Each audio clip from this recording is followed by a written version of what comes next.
Natal, Capitania do Rio Grande do Norte, 25 de abril de 1817. André de Albuquerque Maranhão, senhor do engenho Cunhaú e homem mais rico da capitania, está preso e acorrentado. Acusado de traição contra a coroa portuguesa, o crime de lesa majestade. Ele não sabe, mas caminha em direção às suas últimas e mais agonizantes horas.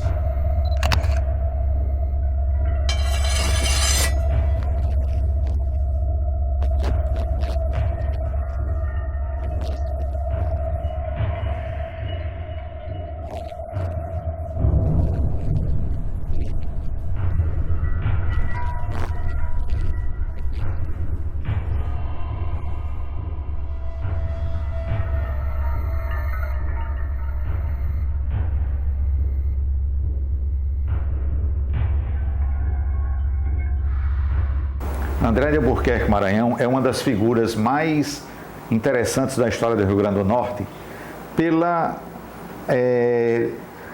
todo um contexto que o cerca como líder da Revolução de 1817.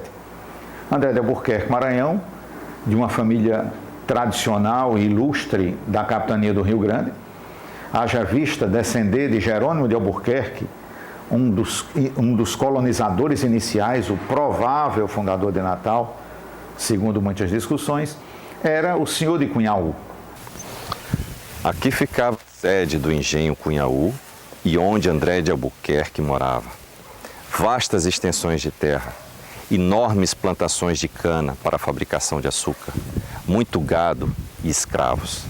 O engenho e a Casa Grande não apresentam mais nada de sua antiga opulência, mas um viajante inglês chamado Henry Coster, que aqui ficou hospedado no ano de 1810, fez o registro vivo de toda a sua riqueza.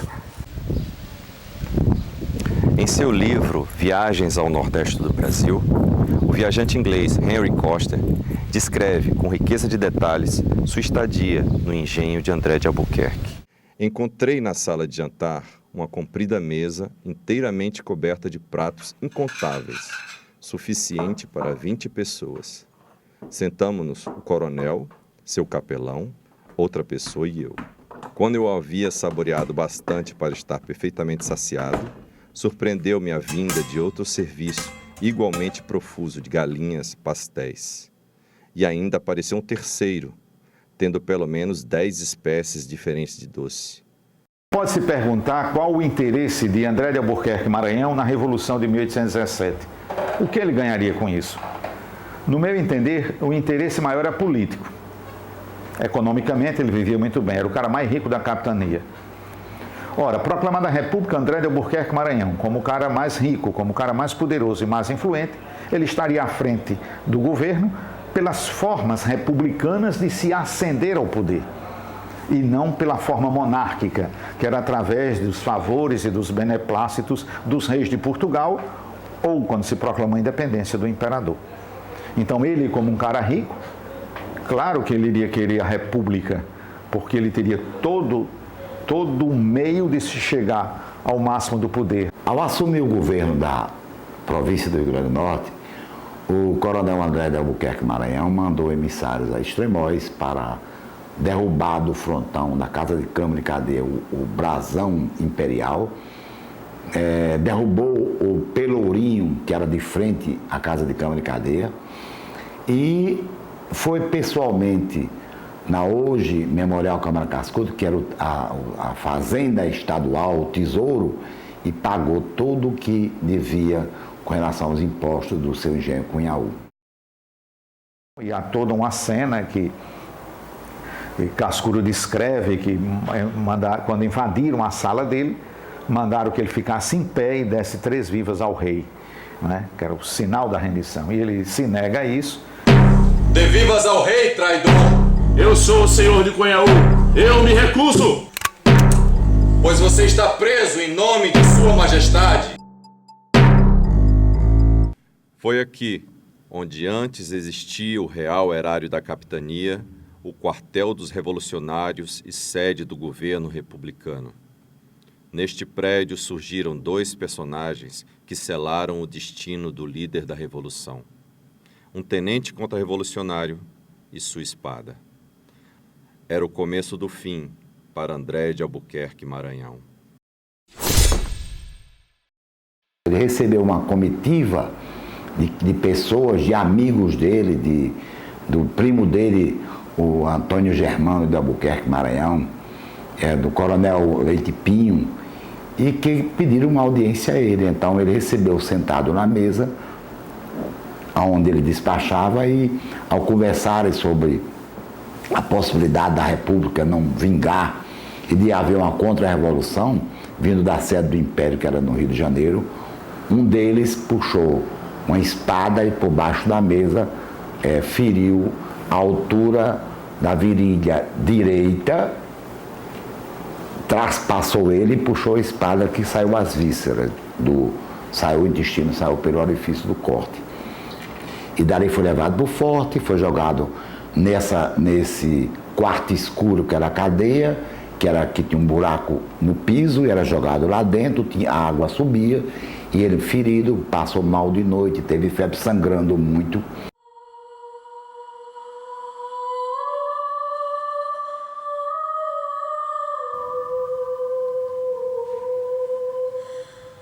Nesta cela, escura e suja, morria aos 40 anos André de Albuquerque Maranhão, o senhor de Cunhaú.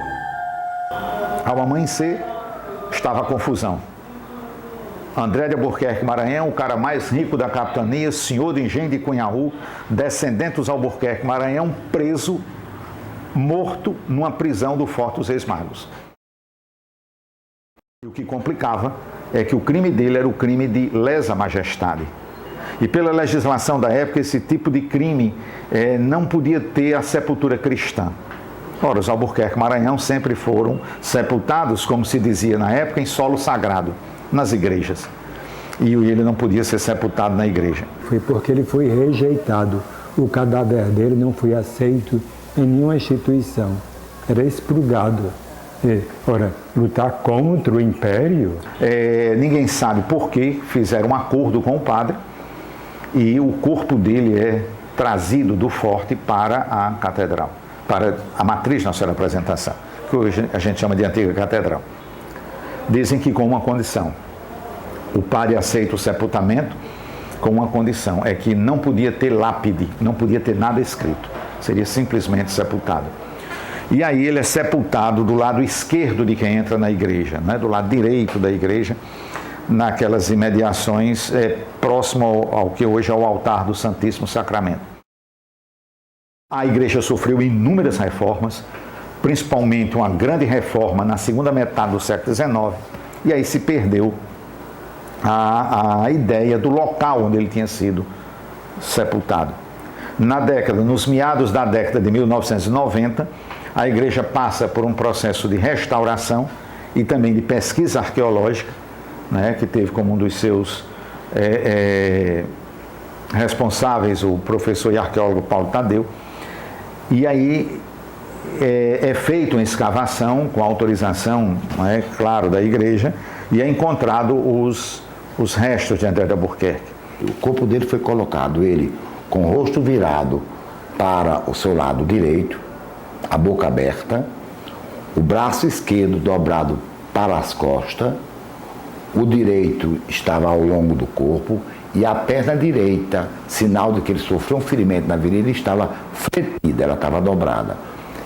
Toda pessoa que leva um ferimento na virilha, ou direita ou esquerda, a tendência ao se deitar é dobrar a perna porque dói menos. E assim ele morreu. E assim a gente encontrou. E como nós constatamos que era André de Albuquerque Maranhão?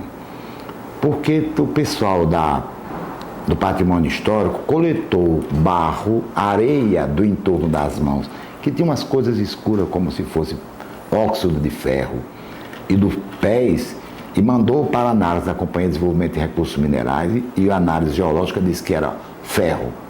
Ali não tinha ferro, a não ser que fossem os grilhões, as algemas de braço e perna, e que tinham se deteriorado com o tempo, e só tinha resto, e foi constatado que realmente era isso. Então a gente comprovou, pela história e tradição, que ele estaria enterrado no corredor à esquerda da matriz, comprovou pela fratura dos pulsos e da perna, comprovou pela posição de defesa de quem morre com ferimento na virilha e pela análise mineral da areia que estava em torno do punho, que mostrava que ele estava com grilhões com algema de ferro. Então depois eu me comuniquei com a família dele, que ele tem lá em Recife, sobrinho bisneto da família. Ele é até advogado, muito distinto. E ele veio logo aqui, ele ficou espantado no sentido de admiradíssimo com a coisa. Então, o que foi providenciado? Foi providenciado ali o túmulo, bem direitinho, eu até benzi, e ficou aquele túmulo em mármore. E aí houve todas as solenidades, né, religiosas, e foi fechado, e os descendentes dele mandam fazer um túmulo que está lá na matriz Nossa Senhora da Apresentação, na praça que tem o nome dele, Praça André de Albuquerque. É muito gratificante quando a gente consegue restaurar um pouco da história. Não é minha a frase de que um povo que não tem passado não tem futuro, né? Todo mundo diz isso, mas é verdade. A gente tem que cultuar os nossos heróis, porque eles é que formaram o espírito de nacionalidade de um povo. É esse o legado que André de Albuquerque Maranhão deu ao povo do Rio Grande do Norte.